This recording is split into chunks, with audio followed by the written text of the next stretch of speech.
4 cases, 2 brand new felonies, and a defendant already out on bond. That's the kind of courtroom math that makes judges hit pause. Today, Daryl Spencer shows up facing marijuana possession, evading arrest, and a felon in possession charge stacked on top of priors. The state is pushing for higher bonds.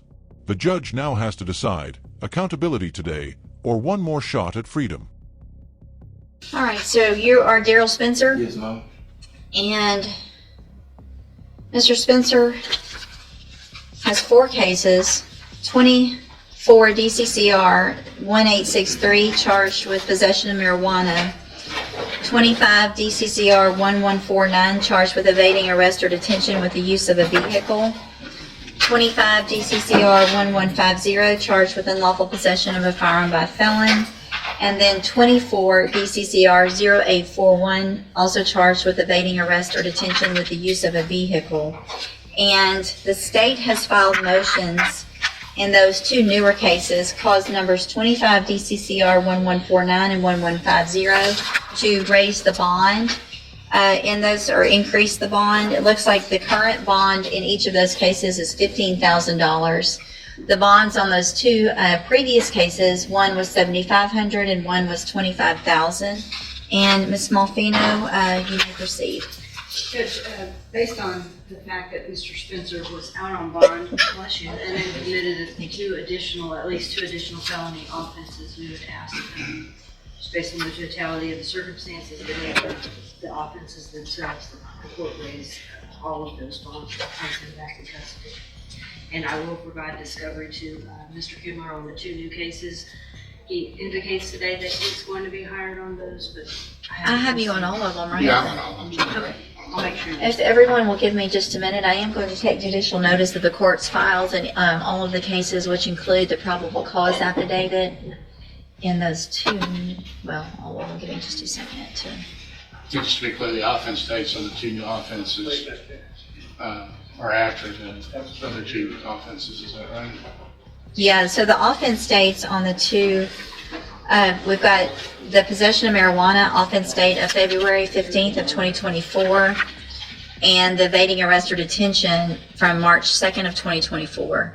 And then we've got 2 new cases, one from June 14th of 2025, the evading arrest or detention with the use of a vehicle, and then June 15th, the unlawful possession of a firearm by a felon of this year. So give me just a second to review all of this, and then I'll let you.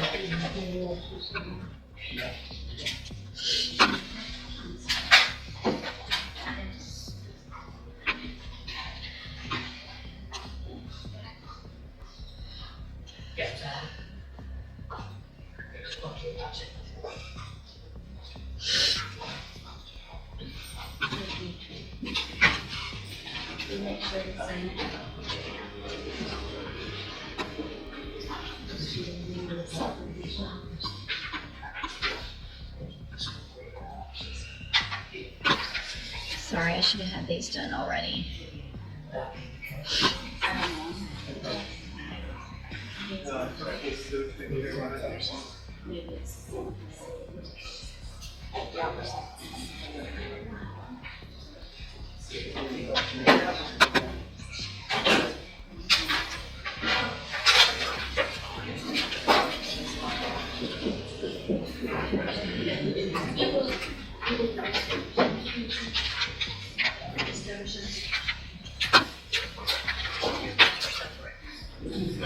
Got one more I'm coming, I think.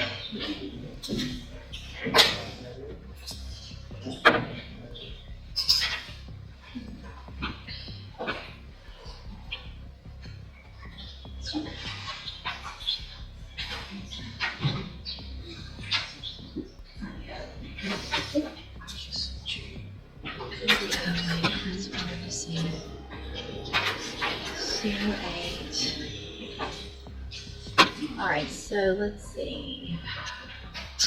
On the 2 older cases, it looks like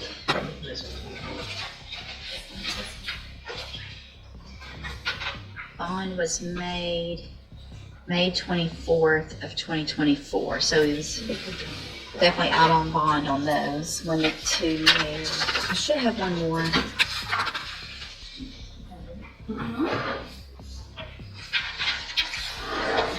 Additionally, Judge, he has been before this court before in 2017, as well as next door to the So we've got, here's the,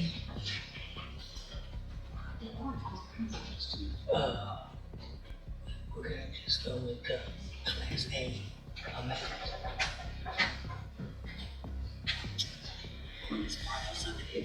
Yeah, we started trying it. So this might be less than 750.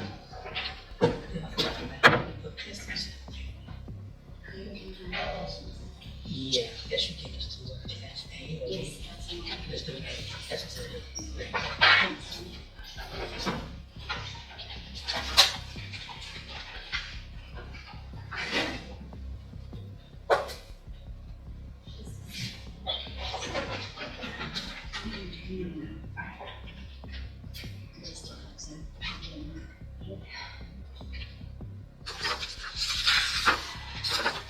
all right, so the unlawful possession of a firearm by felon and that evading, same offense, or date, pretty much same. And then,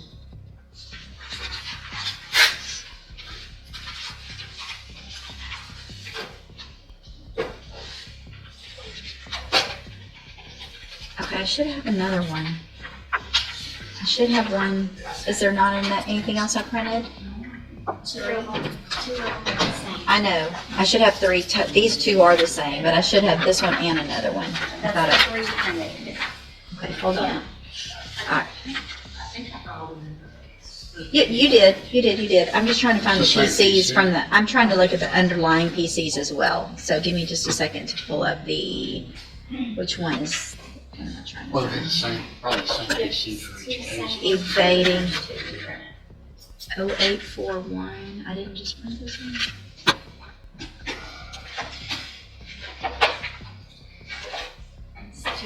Just the same. Okay, maybe that's it.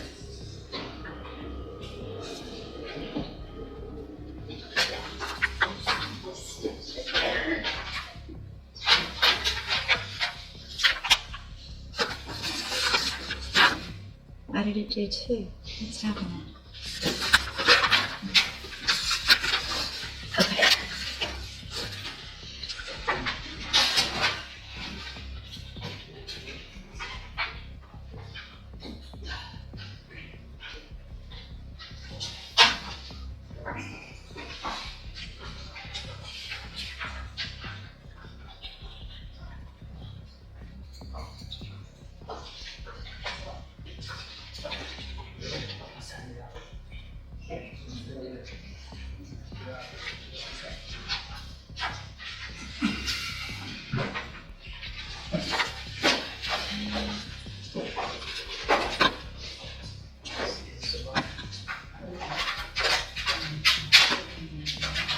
So you said he's previously been in other courts. What other, do you have convictions?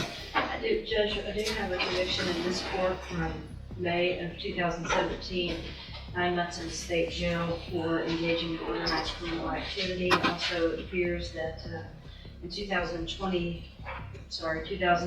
he was also in drug court for third-degree possession. It looks like he received probation on that case. There was a knock on that, so I don't want to misrepresent that. But he did get 3 years TDC on that, judge, on revocation, and then in CDC back in 2023 he was given a lesser included Class A deadly conduct where he served 1 year in jail.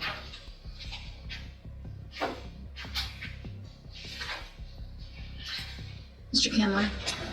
Well, yeah, I'm not prepared to litigate the merits of the two new cases without compromising defense. I suppose the court will have to stand on the PCs. I know that he's employed, is that correct? He's longshoreman and is endeavoring to maintain a law-abiding lifestyle. I believe he could pass a drug test in lieu of an increased bond if the court is inclined to take some sort of remedial measures. Regarding Mr. Spencer's conduct while on bond for the previous two cases, I would suggest a GPS device in lieu of increased bond. I don't see how a GPS is going to help when you're out on bond. You've got 2 felony convictions, a state jail and a TDC conviction. You're out on bond for a felony possession of marijuana and an evading arrest, and there's an additional arrest for an evading and an unlawful possession of a firearm by a felon. I'm going to, based on the criminal history, based on the nature of the underlying offenses, and all of the factors in 17.15, I am going to grant the state's motion to increase bond in cause numbers 251149 and 251150. I'm going to raise the bond in each of those cases to $100,000. Condition of those bonds, if made, are that Mr. Spencer not be allowed to drive a vehicle, period, on bond, and that he I'm not worried about that necessarily. Obviously can't have a firearm, but no driving whatsoever. All right, you can go back with the bailiff. And I'll reset the case for an announcement for the cases. This next case shifts from danger on the streets to danger inside the home. A plea deal reduces a serious charge to attempted child endangerment, with deferred probation offered. But the judge isn't just signing off. Mental health supervision and a PSI are now the battlefield as the court weighs parental rights against proven risk. This is Mr. Coleman on Roland Guillory. Good morning, you're Roland Guillory? All right, this is 24 DCCR 1568, and So we have an agreement except for one aspect that we Okay. wanted to ask the court about. okay, So the agreement is to plead him to a lesser included attempted endangering a child, misdemeanor, class A misdemeanor, 2-year deferred probation, $500 fine, forfeit the weapon. He wants to have psych evaluation because he does have he has a diagnosis of bipolar. But then there was also no contact with the mother of his child and supervised visits with the child. So the case stems from his mother, meaning the child's grandmother, calling, stating that he made a statement saying he was going to harm himself and the child. So his mother calls the police. It is documented his mother was intoxicated at the time that she called the police, but so the police stop his vehicle. He lets them know he is licensed to carry. He had his gun in his holster. It was no belligerent scene, and so they removed his gun holster and took him into custody. It was, and so just based on that, I think what I would like to do, a couple things. One, even though it's being pled down to a misdemeanor, get a PSI, which will Okay. give me more information that it can also have time to get the psychological evaluation done. Okay. And during that time, have supervised visits. And then all that may change, but I think to be on the safe side, just pending sentencing, Okay. have no unsupervised time with the child. Are they still together? No, this happened last year. So they co-parent. I talked to her last week. So she said she didn't want the no contact. So that was our issue because I talked to her and she was like she doesn't agree with that because they co-parent well and she's in school, so he has the child while she's in school. But Mr. Coleman said he talked to her in June, and so she did tell me. She said, well, at the time they weren't on very good terms, so she might have told Mr. Coleman she didn't want. But now she said they are on good terms, and so that was our issue. You know. I've got notes in my file contradictory. I'm not doubting what She the said, Collins yeah. version is today, as we stand here today, but I have a different version based on my conversation back in August of 24. Oh, that's a whole year with the ago. complaint. Okay, so the And August she's of not the 24. complainant. She had nothing to do with She's it. not. Well, mother of the child. Yeah. So she had nothing to do. Like she wasn't on the scene. Well, She wasn't. Is she Since here? we're doing No, a lot of she's this- not. Since we're talking a lot about extraneous things, Judge, and what other people say, what you say. She did tell me back in August of 24 that the defendant has a history of being harassing and threatening with regard to her. So, But you haven't heard anything since then? no. And that was a year ago? Yes, ma'am. Can I say one thing, Judge? Yeah. I do get my son every other weekend since this incident has happened, and we haven't had no issues. I talk to my baby mother every day. My son actually started school this year, so. But y'all aren't still in, you and the mom aren't in a we're not relationship? together. We're more of like friends. We decided we couldn't be together. I mean, the fact that it's been a year and they've been doing that, I feel like that's probably okay. So let's, But I do think even though, let's do a PSI though, but I'll allow things to continue as they have been.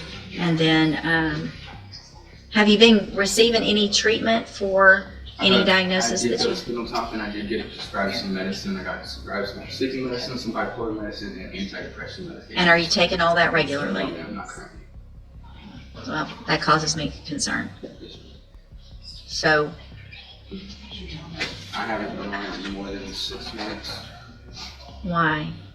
I'm having transportation issues getting back to spinal tap. Okay. How do you get your child? And My baby mom will drop him off to my house. okay, you're gonna have to go to. You're gonna because of the nature of what you're saying that happened, and even though she was under the influence, if there were some threats that had to do with that and some mental health issues, then at least and we can do as quick turnaround as possible on a PSI. I am going to have only supervised visits between now and then. You need to get back to spinal tap when you come back for sentencing. You need to show me that you are cooperating and doing everything and following any treatment that they say, because it's going to be a part of your probation now. So you need to figure out a way to get there. You need to figure out, they'll help you with medication, whatever it is. And I want to know what you're on, what you're taking, and that you are following through with everything, so that I know that you are in a good place, so that your child's in a good place, because we don't need to go back to what happened. So for now, you're going to be supervised only. So if you have someone that can supervise, great. If not, you just might have a couple of weekends that you go without, but we'll do it as quickly as possible. So let's go ahead and go through the plea then. After your mom. So y'all didn't do paperwork already I then? have it here. Okay, yeah, I'll hold it while y'all get that done. I'll recall it. Because I didn't put as far as the agreed recommendation, him having no contact with his You don't child. have to put it as an agreed recommendation. I'll order it. No contact? Judge, what I intended with the state, I recognize for the purposes of child exchange, there has to be some type of working. Oh yeah, I'm not worried about the contact with her. That doesn't seem to be an issue. It doesn't sound like that was an issue in the underlying part. So I'm not going to order no contact with her. I'm going to order supervise with the child, because it sounds like that is what the underlying offense had to do with, not her. Okay. So y'all can either agree to mark it off, or I'll do it when it comes through. If you want to argue for it, that's fine, Mr. Coleman. But no, I'll allow him to have contact. You can have phone conversations with your child. You can FaceTime between now and then. I just don't want if there's a supervised, y'all can if you can go somewhere, go to McDonald's, meet her there, have breakfast or lunch or something. No unsupervised. So I'm not saying you can't see them, but you just have to have somebody appropriate supervising until I get some more information. Does that make sense? Okay, and it can be her. If y'all are getting along, it sounds like that's not an issue. But I would say it's not going to be at her house. I want y'all to be somewhere public. That's not a good idea. Okay. Today's docket put two very different issues under the same spotlight: public safety versus second chances. Case 1 involved a defendant with prior convictions, already on bond for marijuana and evading charges, who then picked up 2 more cases, evading in a vehicle and unlawful firearm possession, just weeks later. That timeline mattered. The court confirmed he was out on bond since May 24, 2024, when new arrests dropped on June 20th. Reoffending on bond is exactly what triggers stricter review. Prosecutors asked to raise bonds, citing history, seriousness, and community safety. The defense floated GPS monitoring as an alternative, but the judge didn't buy it. If the issue is repeat crimes while free, a tracker won't fix that. The ruling: bonds raised to $100,000 each on the new charges, with strict conditions: no driving, no firearms. Case 2 had a different tone, but the stakes stayed high. A plea to attempted child endangerment, a misdemeanor, came with deferred probation, a fine, and a gun forfeiture. But the judge refused to treat this like routine paperwork. With a bipolar diagnosis, gaps in treatment, and conflicting reports, the court ordered a PSI and supervised child visits until sentencing. Key point: contact with the co-parent was fine, but unsupervised time with the child was off the table. The message was sharp: rehabilitation is possible, but only with compliance, treatment, and safeguards. Taken together, the outcomes drew a clear line: mercy exists, but only when risk is under control. In Case 1, repeat crimes on bond meant a hard reset. In Case 2, the court protected the child while allowing co-parenting, backed by supervision and proof of treatment. What's your take? Was the $100,000 bond the right call? Should GPS monitoring ever replace higher bonds when reoffending is alleged? And in custody cases, how much weight should mental health treatment carry in parenting decisions? If these cases shocked you like they did us, hit that like button, drop a comment, and subscribe for more eye-opening courtroom breakdowns.